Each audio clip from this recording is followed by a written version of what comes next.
27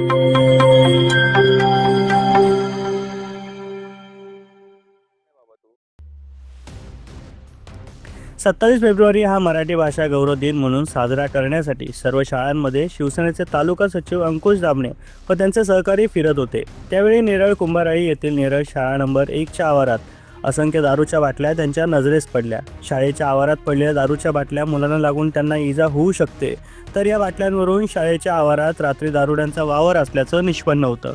या प्रकारावर अंकुश दामणे यांनी नाराजी व्यक्त केली आहे।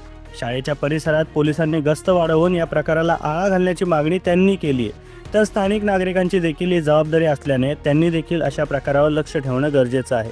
एका बाजूला शासन शाळेच्या परिसरात पानटपरी नको म्हणून तंबाखूमुक्त धोरणाचा अवलंब करतं, तर दुसऱ्याच बाजूला शाळेच्या परिसरात पडलेल्या बाटल्यांमुळे युवा पिढीवर काय परिणाम होतील याकडे लक्ष देणं तितकंच महत्त्वाचं आहे। तेव्हा आता या प्रकाराचा नेरळ पोलीस कसा बंदोबस्त करतात हे पाहणं महत्त्वाचं ठरणार आहे।